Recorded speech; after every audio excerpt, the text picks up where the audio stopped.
O próprio Jesus nos deu poder para liberar decretos. Eu não sei se você tem essa dimensão, mas segundo a Bíblia, Jesus é um sacerdote segundo a ordem de Melquisedeque. Jesus era da tribo de Judá, ele não era da tribo de Levi, ele não era um Kohen, do grupo dos Kohanim, não do grupo dos sacerdotes. E o livro de Hebreus explica para todos nós por que Jesus, não sendo da tribo de Levi, mesmo assim ele era um sacerdote. Ele não era sacerdote segundo a ordem levítica, mas ele era um sacerdote segundo a ordem de Melquisedeque, que era não apenas sacerdote, era rei também. E assim, todo aquele que recebe Jesus como seu único e exclusivo Senhor e Salvador, ele recebe unção de rei e sacerdote. Ou seja, rei emite decretos, emite ordens, sacerdote tem acesso à presença de Deus e consegue interceder diante de Deus. Então, na condição de sacerdócio real, nação santa, povo escolhido de Deus, conforme o apóstolo Pedro nos dá, nós, como reis e sacerdotes, recebendo o poder de sermos feitos filhos de Deus, aos que creem no seu nome, como João nos explica no capítulo 1 de João, versículo 12, nós temos esse poder de emitir decretos. E eu emito decretos agora espirituais nesse momento, decretando o cancelamento de todo decreto de destruição sobre todos nós, sobre a minha vida, sobre a sua vida, todo decreto de destruição, de enfermidade, de óbito, de ignorância, de engano, de alienação.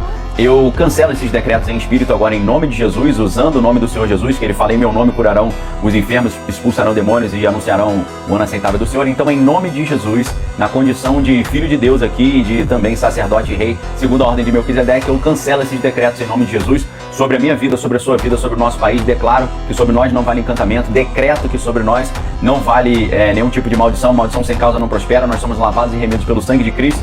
Declaro também que nós estamos no esconderijo altíssimo, na sombra do Onipotente, de maneira que nenhuma ferramenta forjada e levantada contra nós pode prevalecer, porque nós somos mais do que vencedores em Cristo Jesus. Você precisa entregar a sua vida para Jesus como seu único, exclusivo e suficiente Senhor e Salvador, passar pelo novo nascimento da água e do Espírito, como o João Batista nos ensinou. Jesus, eu vos batizo com água, disse João Batista, mas virá Cristo, que é maior do que eu, ele vos batizará com o Espírito Santo e com fogo. Ou seja, batismo com o Espírito Santo não é coisa de pentecostal, batismo com o Espírito Santo é coisa de João Batista, é coisa de Jesus, porque o próprio Jesus falou para Nicodemos em João capítulo 3, o que é nascido da carne é carne, o que é nascido do Espírito é Espírito, aquele que não nascer da água e do Espírito não herdará o reino de Deus. Então, necessário vos é nascer de novo, não só da água, mas do Espírito também, porque o homem que é nascido de Deus não sabe de onde vem nem para onde vai, mas é conduzido pelo vento do Espírito. Então, quem é de Deus precisa nascer da água e do Espírito para ser conduzido pelo vento do Espírito, não segundo o coração humano, mas segundo o Espírito de Deus, amém?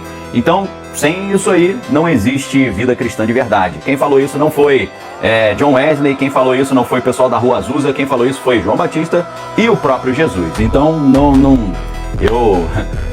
eu prefiro me atrelar ao que Cristo ensinou, ao que Cristo disse, porque ele não apenas falou a verdade, mas ele era a própria verdade, né? Eu sou o caminho, a verdade e a vida, ninguém vem ao Pai senão por mim.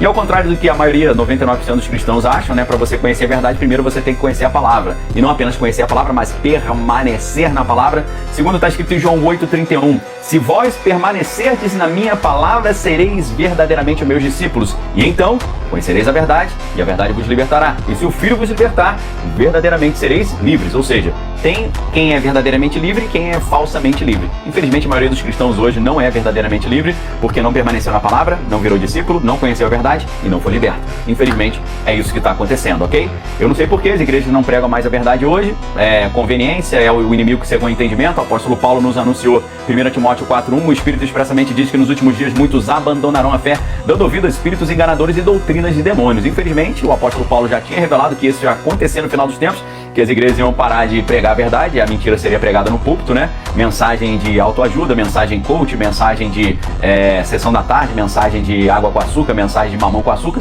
Então, fazia parte, mas eu não vou jogar esse jogo, eu não quero participar dessa apostasia. Então, meus amigos, o mais importante é Deus, a palavra, conhecer a palavra, permanecer na palavra, viver a palavra, ensinar a palavra e praticar a palavra, ok?